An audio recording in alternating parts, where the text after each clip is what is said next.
Você conhece o Atlético Bilbao?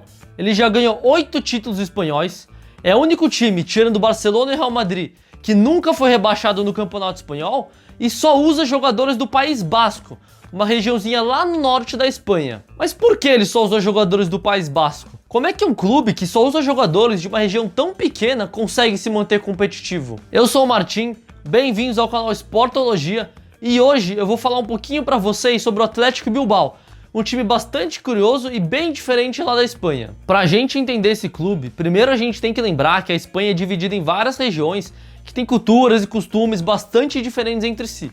E uma dessas regiões é justamente o País Basco, que fica lá no norte da Espanha. E o povo basco sente bastante orgulho em ser basco. E esse sentimento regionalista é tão forte que acaba refletindo também no futebol. E o principal time do País Basco é o Atlético Bilbao, que fica na cidade de Bilbao. E ele é muito conhecido porque todos os seus jogadores, sem exceção, ou são nascidos no País Basco, ou cresceram no País Basco, ou tem algum parente que é basco, algum pai, mãe, avô, avó. E essa tradição do clube de só usar jogadores que têm alguma relação com o País Basco é bem antiga, é lá de 1912, e é uma regra que o clube coloca sobre ele mesmo, mas que acaba criando uma conexão única com a torcida, porque os jogadores e torcida compartilham algo em comum que é bem forte, que é justamente o sentimento, o orgulho de pertencer ao País Basco. Não à toa, a torcida é bastante engajada com o clube, tanto que a média de público deles é acima de 30 mil pessoas por jogo. E essa regra que eles se autocolocam de só poderem usar jogadores do País Basco tem consequências diretas na gestão do clube, que acaba tendo que gerir o time de uma forma bem diferente dos outros. E uma diferença bem marcante desse clube em relação aos outros é a atuação no mercado de transferências. Eles seguram ao máximo seus jogadores, porque sabe que se venderem algum, dificilmente eles vão conseguir repor essa venda com alguma contratação, já que tem poucos jogadores bascos disponíveis no mercado. E o Atlético Bilbao dificulta bastante a venda dos seus jogadores e praticamente não negocia valores de venda.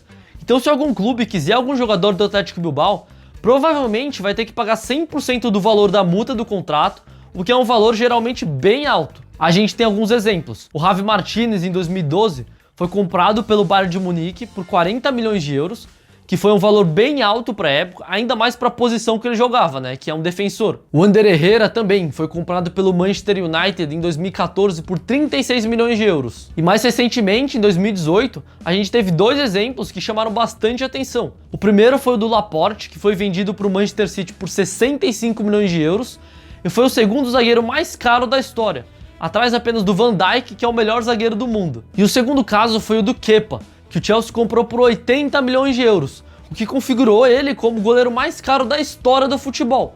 Então dá pra ver que o Atlético Bilbao realmente não alivia nas negociações de venda de jogador. Mas ao mesmo tempo em que o Atlético Bilbao vende muito caro seus jogadores, ele não tem muito poder de barganha no mercado quando ele vai comprar um jogador. Porque os clubes que vão vender pra ele sabem que eles têm poucas opções, que eles só podem comprar jogadores do País Basco, então eles acabam subindo o preço também. E como o mercado de compra de jogadores para eles é muito reduzido, eles não podem ficar confiando muito no sucesso deles no mercado de transferências.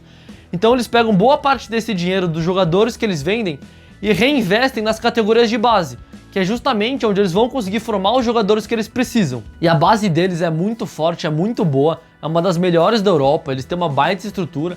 Historicamente, 85% do time profissional passou pela base do Atlético Bilbao. E 85% é um número muito alto, assim, muito alto mesmo.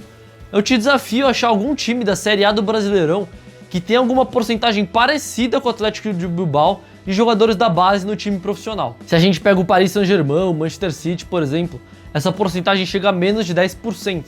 Então é uma diferença bem grande quando a gente compara com o time do País Basco. E lógico que eles não estão no mesmo patamar de Bayern de Munique, Real Madrid, PSG, Barcelona, Juventus. Mas é legal que eles conseguem montar um time realmente competitivo, usando só jogadores formados nas categorias de base do clube. Em 2015 mesmo, eles chegaram na final da Copa do Rei lá da Espanha e pegaram o Barcelona na final, perderam, mas quase ganharam daquele Barcelona que tinha Neymar, Messi, Suárez, Iniesta.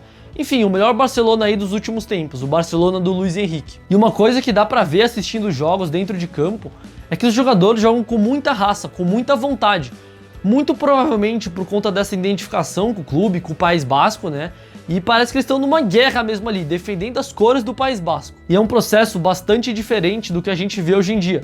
Enquanto vários clubes estão se globalizando, como o Manchester City, por exemplo, comprando vários clubes ao redor do mundo inteiro, o Athletic Bilbao se mantém fiel ao País Basco e fiel às suas raízes regionais. Se você tiver interesse também no plano do Manchester City de se tornar global, de dominar o futebol no mundo inteiro, eu já fiz um vídeo sobre isso e vou estar deixando aqui embaixo na descrição. Bom pessoal, esse foi o vídeo sobre o Athletic Bilbao, espero que você tenha gostado. Acho que deu para dar um panorama legal sobre o que muda para ele no mercado de transferências, o que muda para ele no desenvolvimento da base. E se você gostou do vídeo, deixa o like, se inscreve no canal para receber mais vídeos como esse e compartilha aí com algum amigo seu que não conhece a história desse clube, que enfim, é muito legal. Beleza? Valeu!